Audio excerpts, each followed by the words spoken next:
concrete.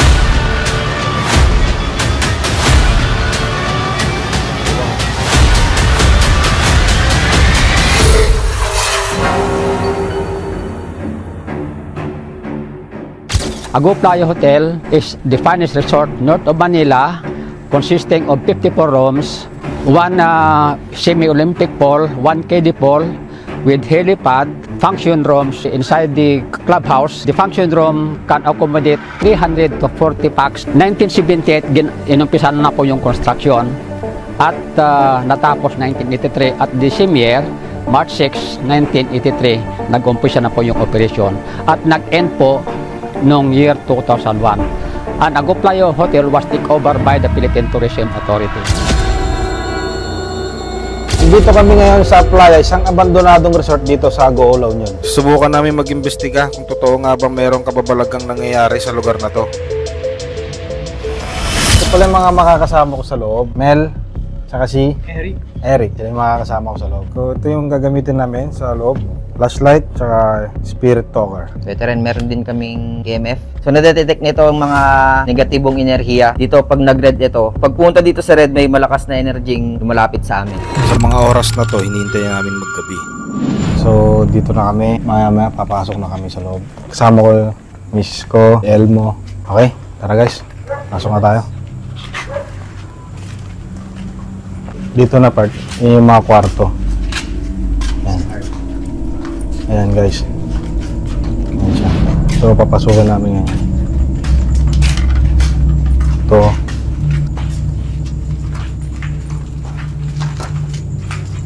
Ito parang CR to eh. CR. Ito ay ayan. Ang lumang-luma na talaga. Oh. Ang lababo niya. Punta naman tayo sa kabilang CR. So doon kanina may nasisense kaming ibang enerhiya. CR ulit.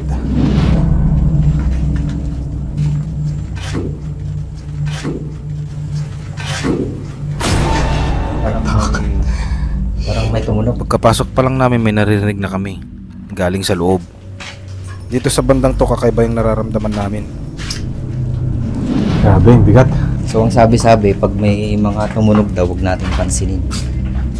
Ito yung parang kwarto. So ito siguro yung kwan nila nun, function hall nila. Ito yung malawak na place eh. Ito lang yung mga lupa na oh. Kapal na ng lupa. So pupunta naman tayo dito sa kitchen. Ito naman yung kusina kung saan dito nila niluluto yung sinuserve nila sa mga guest noon.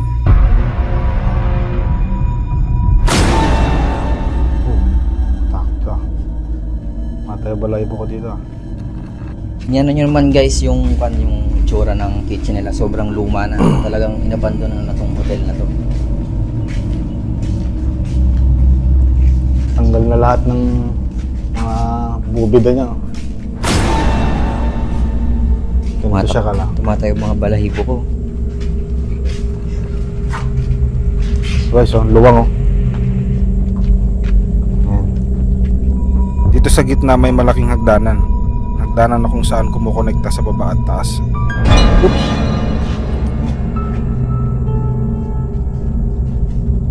Ay, shortage ako. Okay. So, dito na tayo sa baba. So, dito tayo sa kwarto. May paniki. So, mapagmamasdan nyo dito. Oh. Dito. May paniki siya, amoy anghit. Yan, parang pugad ng mga paniki yan eh. Oh. Sa sobrang tagal lang nabandon na, paniki na yung nakatira.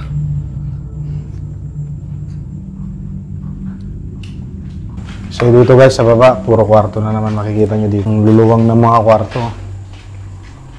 Oh. Liberias Korean. Ano nga ibig sabihin? Siguro library. Amoy anghit na natala, amoy paniki. Oh. Yan. Mas mabigat yung nararamdaman ko dito sa baba kaysa sa taas kanina. Dito, kita mo yung mga tubo. Dito na umugad oh. Ayan. Oh. Mga paniki. So may mga kwarto rin May dito. CR doon oh. Ha? So yan. Tara, pasukin natin yung CR. Yun naman yung makakisama niya sa sobrang kalumaan nito. Nagsibagsakan na yung mga plywood. So talagang inabandonado na siya. May mga sabi-sabi rin na may mga nasasaniban din dito. Ang kwento ng matanda kanina, dun sa may swimming pool. So pupuntahan natin mamaya dun.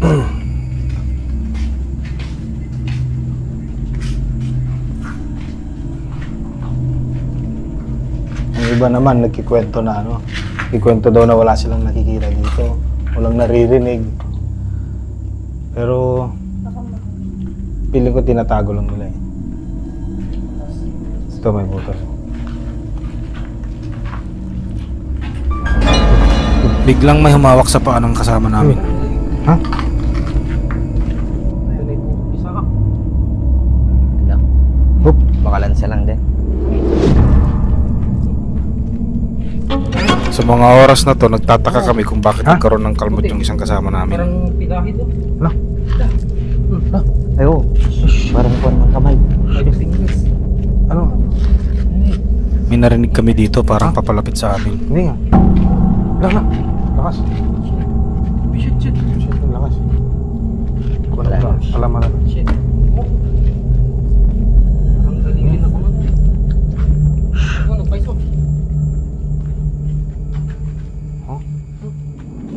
Kung maririnig niya, parang may sumisigaw na bata.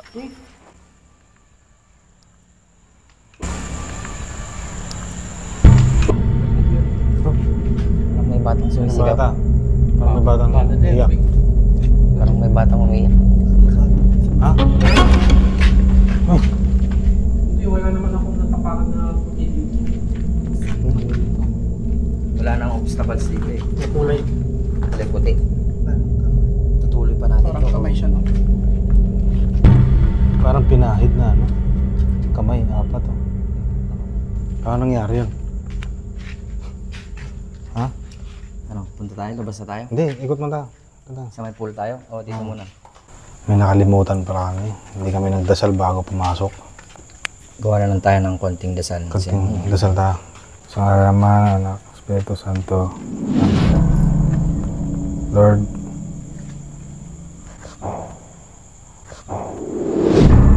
Hindi namin napansin yung kalabog na yun. Napansin na lang namin nung pinapanood namin yung mga video namin. protektahan mo kami dito sa pagpasok namin dito sa resort na to. At sana walang mangyari sa amin. Amen. Simulan na namin mag-imbestiga sa part na kung saan doon daw ay may nasanibang estudyante. Grabe guys, oh. Ang tindig ng balahibo. Parang may nakatingin sa atin eh. Parang may mga sumusunod.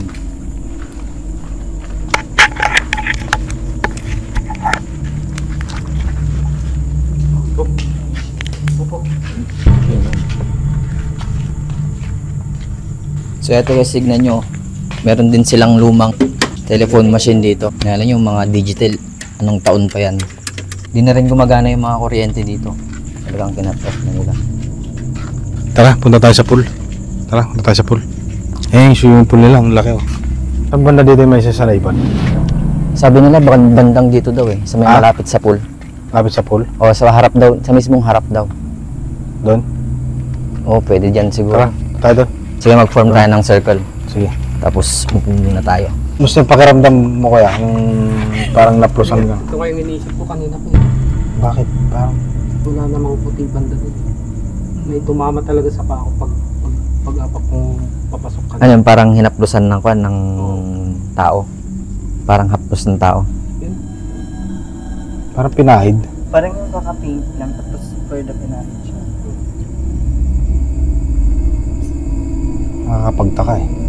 So dito namin iimbestigahan kung makakausap namin yung mga espiritu na nandito sa aming paligid. So dito natin malalaman. Spirit talker, ito yung gagamitin natin para tingnan natin kung makausap natin maayos yung espiritu na yan. Erica. Erica.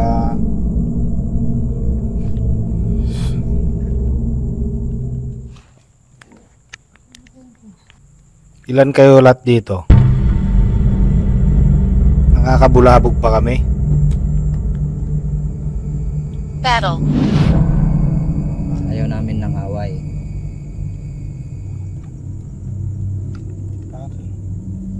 Bakit battle? We can affect you. Ano ibig sabihin nun? Baka yung kanina. Close. Baka ang ibig sabihin niya kung magtatagal pa tayo dito, baka may gawin sila sa atin. Hindi lang yun yung mangyayari. Nabulabog ba namin kayo dito? Kasi gusto lang namin explore yung lugar na to eh. Wala naman kaming masamang intention. I respect you. Maraming salamat kung ganun. Thank you. Of course. Interference. Nakakagambala daw tayo.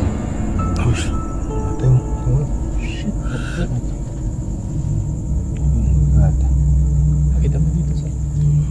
Sa mga oras na to, biglang nagloko yung camera namin.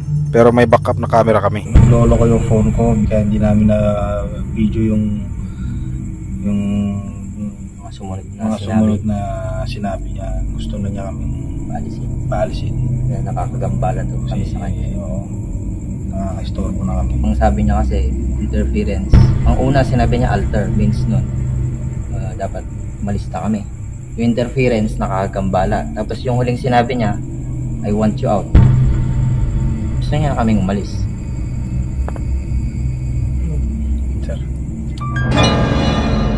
Ito yung sinabi niya na hindi namin na-record. Anong ibig mong sabihin sa sacrifice? Nag-sacrifice ka noon? O may kailangan ka sa amin ngayon? So guys, ayan, tinatapos na namin tong pag-usap namin kasi nakakagambala na kami sa kanila. So hindi na namin to itutuloy.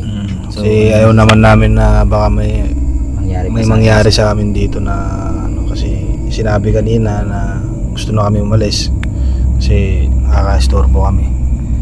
Kaya rerespetuhin namin yun. So ikot na lang kami, tas balik na kami sa pinanggalingan namin kanina.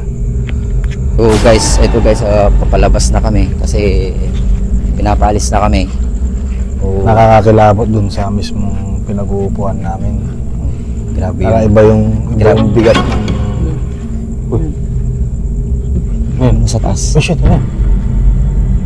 Parang may nakano kanina, may dumungaw. Oh, may dumungaw dun, di ba? So guys, may dumungaw dun kanina. Dun sa may bandang dun, sa may dulo.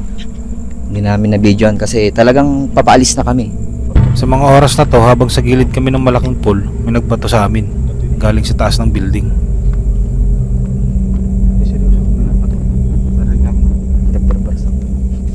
Mula doon parang pinatutok.